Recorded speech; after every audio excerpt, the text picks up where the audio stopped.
এই আপনি শাড়ি খুলছেন কেন? আপনার হাবভাব দেখে তো ভালো ঠেকছে না আমার। সোনা, আমার ঠাকুরটাকে তোমার পুকুরে একটু সাঁতার কাটাবো। পুরো 2 সপ্তাহ হয়ে গেছে, ঠাকুর ডুবানোর মতো কোনো জায়গা পাইনি। প্লিজ দয়া করে আমার ইজ্জত নষ্ট করবেন না। আমাকে যেতে দিন। আমি আর এসব কাজ করব না, প্লিজ।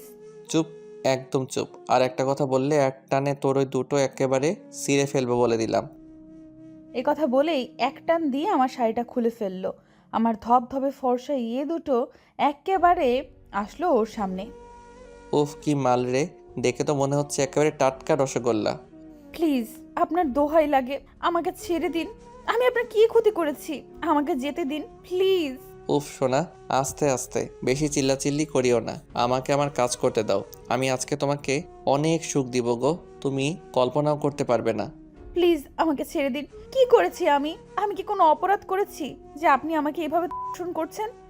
তোমার মতো সুন্দরী মেয়েকে দেখলে যে কেউ তোমাকে দর্শন করতে চাইবে, তাই আমিও করছি, চিন্তা করো না। আর একটু সহ্য করো, খুব মজা পাবে। সিয়াম কোনো কথা না শুনে পাগলের মতো আমার উপর ঝাঁপিয়ে পড়ল। আমার শরীর থেকে কাপড়গুলো ছিঁড়ে ফেলে দিল। তারপর আমার শরীরের প্রতিটা জায়গা স্পর্শ করে। আমি সিয়ামের এমন স্পর্শে পাগল হয়ে গেলাম। সিয়াম আমার পুরো শরীরে কিস করতে থাকে। কিস শেষ করে সিয়াম আমার ডাবগুলো হাতে নিয়ে অনেকক্ষণ টিপতে থাকে। আজ প্রথম কেউ আমার ডাবে এইভাবে হাত দিল। প্রচুর ব্যথা করছে। আমি ব্যথায় সিয়ামকে অনেক ছাড়ানোর চেষ্টা করলাম, কিন্তু কিছুতেই পারলাম না। সিয়াম আমার বুকের উপর উঠে বসে, তারপর আমার গলায় কিস করে। তারপর আমার পুরো শরীর থেকে কাপড় খুলে আমাকে জাগিয়ে সিয়াম অনেক আমাকে ব্যবহার করার পরে ছেড়ে দিল। আমি সিয়ামের এমন নির্যাতন সহ্য করতে না পেরে জ্ঞান হারিয়ে ফেললাম। ঘটনা শুরু আজকের রাত 1টার দিকে। আজ আমার বিয়ে। আমি নওশিন জান্নাত সাদিয়া। এবার ক্লাস 10-এ পড়ি। বয়সও বেশি না। এই তো আজ থেকে 13 দিন আগে 16 বছরে পা দিলাম। বাবা মা আমার বিয়ের জন্য পাগল হয়ে আছে। আমি এই ছোট্ট বয়সে বিয়ে করব না কত মানা করেছি, কিন্তু না, তারা আমার বিয়ে দিবে। তাও মানলাম, কিন্তু কি করলো? আমার থেকে 16 বছরের বড় এক কালো উগান্ডা বুড়োর সাথে বিয়ে দিতে চায়। আমি 16 বছরের এক যুবতী। আপনারাই বলেন তো কেমনে এই বুড়োটাকে বিয়ে করি? আমার মতো একটা হট সেক্সি যুবতী মেয়েকে কিভাবে এই বুড়োটা সামলাবে? বাবা মা কি একটা বারও চিন্তা করলো না? সেদিন রাতে আমি খাবার খেয়ে শুয়ে পড়েছি। পেছন থেকে মা এসে বলল, সাদিয়া শোন, আমরা তোর বিয়ে ঠিক করেছি। ছেলে অনেক ভালো। ঢাকা শহরে 4টা ফ্ল্যাট বাসা আছে। টাকা পয়সার কোনো অভাব নেই, তুই অনেক সুখে থাকবি। আমি মায়ের কথা শুনে একটু খুশি হলাম। যাক, ছেলে অনেক বড় লোক, বিয়ে করে নিব। কিন্তু পরের দিন যখন মার্কেট করতে গেলাম, দেখি ছেলে বুড়ো পাঠা। আবে শালা, তুই যে বুড়ো পাঠা, তুই বিয়ে করবি তোর লেভেলের মেয়েকে? তুই কি লেগা আমার মতো একটা কচি মেয়েকে বিয়ে করতে চাস? বুঝে জাতি রে। সেই দিনই ছেলে আমার অপছন্দ। তাই আর কি, আজ বিয়ে বাড়ি থেকে পালিয়ে যাচ্ছি। শাড়ি ও গহনা পরে রাস্তা দিয়ে দৌড়ে পালাচ্ছি। আমার পেছনে 6-7 জন লোক, মানে আমার বাবা, ছোট ভাই, চাচু ও বরের বাড়ির লোকজন। আমি দৌড়াতে দৌড়াতে চলে আসলাম একটা বসতিতে। একটা কুঁড়ে ঘরে গিয়ে লুকিয়ে পড়লাম। বাবা ও লোকগুলো আমাকে খুঁজে না পেয়ে চলে গেল। আমি ওখান থেকে বের হয়ে রাস্তা দিয়ে হাঁটতেছি। এখন একটু রিল্যাক্স ফিল হচ্ছে। ঠিক এখন আমার সামনে দিয়ে হেঁটে হেঁটে আসতেছিল সিয়াম। হাতে একটা মদের বোতল। মনে হচ্ছে নেশা করেছে। মনে হচ্ছে না, শালা নেশার পিনিকে বিভোর হয়ে আছে। দেখে মনে হলো কোটিপতির নাতুপুতি হবে। সিয়াম গান করছে।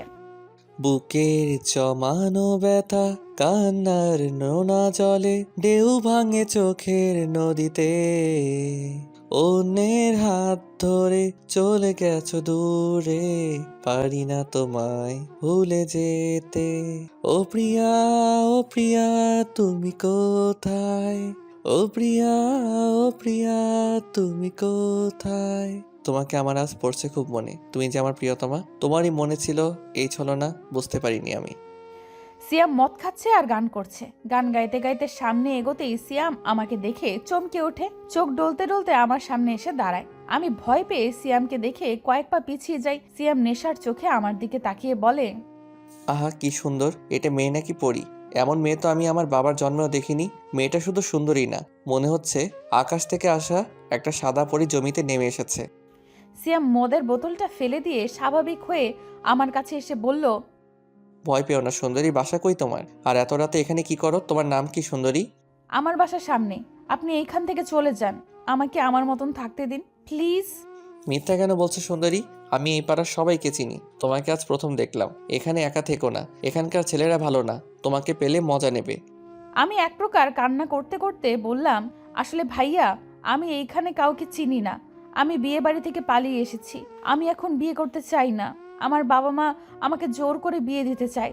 ভাইয়া প্লিজ আমাকে একটু সাহায্য করবেন। হ্যাঁ বলো, কি সাহায্য করতে পারি?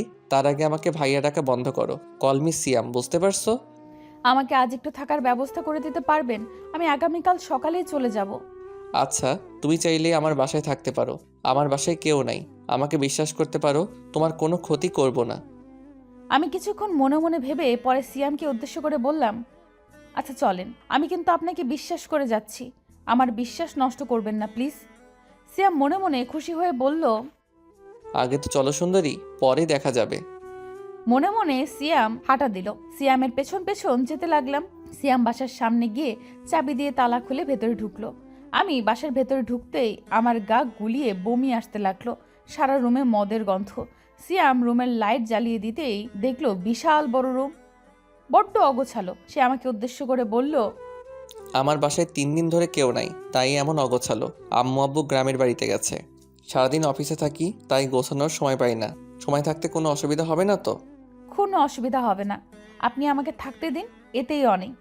রান্নাঘরের সামনে ফ্রিজ আছে, আপনি ফ্রিজ থেকে খাবার বেড়ে গরম করে খেয়ে নিন। নিজের বাড়ি ভেবে নিতে পারেন। বলে সিয়াম নিজের রুমে গেল। আমি রাতে না খেয়ে শুয়ে ঘুমিয়ে পড়লাম। সিয়াম ঘুমানোর চেষ্টা করে, কিন্তু বারবার আমার কথা মনে পড়ছিল। নিজেকে কন্ট্রোল করতে না পেরে বিছানা থেকে উঠে ডুপ্লিকেট চাবি দিয়ে আমার রুম খুলে ভেতরে ঢুকলো। ডিম লাইটের আলোতে মুখটা বেশি উজ্জ্বলতা দ্বিগুণ বেড়ে গেল। আমি চোখ ফেরাতে পারছিলাম না। এক নজর তাকিয়ে আছি ওর দিকে। এটা মেয়ে নাকি পরী? কী সব বলছি? পরীকেও হার মানাবে? এই মেয়েকে যদি ছুঁয়ে দেখতে না পারি তাহলে আমি পুরুষ জাতির মান সম্মান নষ্ট করে ফেলবো। যেভাবেই হোক এই মেয়েকে আমার ছুঁয়ে দেখতেই হবে। আস্তে আস্তে আমি সাদিয়ার কাছে যেতে লাগলাম। গিয়ে আমি সাদিয়ার উপরে শুয়ে 2 হাত বিছানার সাথে শক্ত করে চেপে ধরলাম। এরপর সাদিয়ার গলায় কিস করতে লাগলাম। সাদিয়া ঘুমের ভিতরে কারো স্পর্শ পেয়ে সাথে সাথে চোখ খুলে দেখে কেউ ওর গলায় কিস করছে। সাদিয়া চমকে গেল আর ছোটার চেষ্টা করলো আর বলল, কি আপনি কি করছেন? ছেড়ে দিন আমাকে প্লিজ, আমাকে ছেড়ে দিন, আমার লাগছে খুব, প্লিজ ছেড়ে দিন। আস্তে আস্তে সিয়াম ঠোঁটে কিস করলো। সিয়ামের মুখের গন্ধে বমি চলে আসছিল। সিয়াম কিস করে বলল, আস্তে আস্তে, বেশি চিল্লাচিল্লি করিও না, আমার কাজ করতে দাও। সিয়ামের কণ্ঠ শুনে আমি বুঝতে পারলাম সে আমার এত বড় সর্বনাশ করেছে। সাদিয়া করুণ কণ্ঠে বলল, প্লিজ আপনার দোহাই লাগে, আমাকে ছেড়ে দিন। আমি আপনার কি ক্ষতি করেছি? আমাকে যেতে দিন প্লিজ। সিয়াম কোনো কথা না শুনে পাগলের মতো আমার উপর ঝাঁপিয়ে পড়ল। আমি সিয়ামের নির্যাতন সহ্য করতে না পেরে জ্ঞান হারিয়ে ফেললাম। সিয়াম নিজের কাজ শেষ করে আমার বুকের উপর ঘুমিয়ে পড়ল। সকালে আমার ঘুম ভাঙতে আমি কারো কান্নার শব্দ শুনতে পাই। আমি চোখ খুলে দেখি একটা সুন্দরী মেয়ের চাদর পেঁচিয়ে কাঁদছে। আমি নিচের দিকে তাকিয়ে দেখি সরি, একটা সুতাও নেই। আমি সাথে সাথে চিৎকার করে উঠি, এই মেয়ে কে তুমি? এখানে কি করছো? আর কান্না কেন করছো? একদম চুপ, আমার সাথে একদম কথা বলবেন না। আমি আপনাকে বিশ্বাস করে এখানে আসলাম, আপনি আমার সম্মানটাই নিয়ে নিলেন। আমি এখন মানুষের সামনে মুখ দেখাবো কি করে? কি বলছেন এইগুলা? আমার কিছু মনে পড়ছে না। কেন আপনি এখানে কিভাবে আসলেন? আর এইগুলো কিভাবে হলো? কালকে রাতে আমাকে ধর্ষণ করে বলছেন এগুলো কিভাবে হলো? আমি আপনার বিরুদ্ধে কেস করব। আপনি আমাকে রাতে একা পেয়ে ছি ছি বলতেই লজ্জা করছে। আপনাকে আমি বিশ্বাস করে এসেছিলাম, আর আপনি এটা কি করলেন? এখন আমাকে বিয়ে করবে কে? হাই আল্লাহ, এই মেয়ে বলে কি এসব? আমি কালকে কোথায় ছিলাম আর কিভাবে কি করলাম? প্যান্টে হাত দিয়ে দেখি আঠা আঠা লাগছে। তার মানে কালকে রাতে আমি এই মেয়ের সাথে ইমিডিয়েটলি এক হয়েছিলাম। এখন কি হবে? অনেক ভেবে সব মনে পড়ে গেল। সিয়ামের নিজের উপরে ঘৃণা হতে লাগলো। সিয়াম আমার পায়ে ধরে বলল, প্লিজ সাদিয়া, তুমি আমাকে ক্ষমা করে দাও। যা কিছু হয়েছে তা ঘুমের ঘরে করে ফেলেছি, আবার কালকে রাতে নেশার ঘরে করে ফেলেছি। প্লিজ আমাকে ক্ষমা করে দাও, না হলে আমি মুখ দেখাতে পারবো না। প্লিজ। আপনার কোনো ক্ষমা নেই। আপনি আমার সাথে যা করেছেন তার জন্য আপনাকে শাস্তি পেতেই হবে। আমি এক্ষুনি পুলিশের কাছে গিয়ে আপনার বিরুদ্ধে মামলা করব। প্লিজ সাদিয়া, বোঝার চেষ্টা করো। আমি না বুঝে সব করে ফেলেছি। তার জন্য তুমি আমাকে যা শাস্তি দিবে আমি মাথা পেতে নিব। আমার নিচটা এখনো ব্যথা করছে। কালকে রাতে যেভাবে নির্যাতন করেছেন তাও আবার প্রথমবার। পায়জামাটা ভেসে গেছে। আমি ওই লোকটাকে কখনো ক্ষমা করব না। আমি বিছানা থেকে উঠে ওয়াশরুমে গেলাম। তারপর ওদের বাসা থেকে একজোড়া কাপড় পরে রুম থেকে বের হব, তখন কয়েকজন মহিলা ও একটা পুরুষ মানুষের আগমন। আমি কাউকে চিনতে না পেরে বললাম, কে আপনারা আর কাকে চান? এই মি, তুমি কে? আর এই বাসায় কি করো? ও, আমি কালকে রাতে বিপদে পড়ে এখানে এসেছিলাম, এখন চলে যাচ্ছি। কিন্তু আপনারা কে? এটা আমাদের বাসা। ও আচ্ছা, আসুন ভেতরে আসুন। তা তোমার নাম কি মামুনি? আমার নাম সাদিয়া। তোমার চোখগুলো এমন ফুলে আছে কেন? তুমি কি কান্না করছো? আসলে আন্টি, হয়েছে কি, আমি কালকে রাতে বিপদে পড়ে একটা ছেলের সাথে এই বাসায় আসি। এই বাসাটা নাকি ওদের। ওই ছেলেটা আমাকে একটা রুমে থাকতে দেয়, কিন্তু রাতে আমাকে একা পেয়ে ছি ছি কি সব করেছে। তাই আমি এখন যাচ্ছি পুলিশের কাছে মামলা করতে। কি? কার এত বড় সাহস আমার বাসায় একটা মেয়েকে নষ্ট করেছে? ছেলেটা কোথায় মা? এই তো এই ছেলেটা। সাদিয়া আমাকে দেখিয়ে দিল। আমি ভয়ে কান্না করার মতো অবস্থা।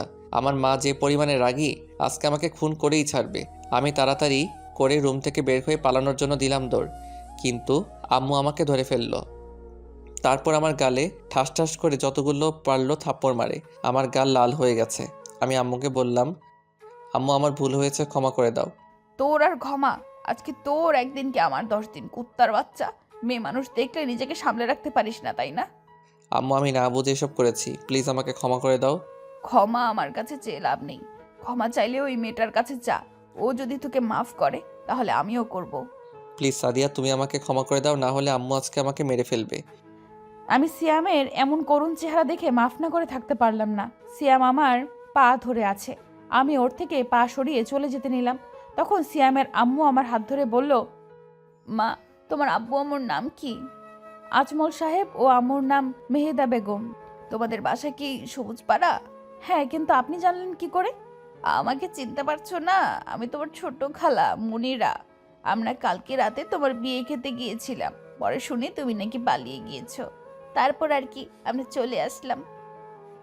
এই জন্যই বলি, আম্মু খুব তাড়াতাড়ি কেন আসলো? মামুনি, তুমি চিন্তা করো না, আমার ছেলের সাথে তোমার আজকে বিয়ে দেব। দাঁড়াও, তোমার আব্বু আম্মুকে আমি এক্ষুনি ফোন করছি। যা বাবা, কি থেকে কি হয়ে গেল। খালামুনি আম্মু আব্বুকে ফোন করলো। তারপর তারা সবাই আসলে আমার ও সিয়ামের বিয়ে দিয়ে দেয়। এখন আমি বাসর ঘরে বসে আছি। সিয়াম একটু পর আসলো, তারপর আমার পাশে বসলো। তারপর আর কি, দুজনে চলে গেলাম নতুন এক দুনিয়ায়, যেখানে শুধু সুখ আর সুখ।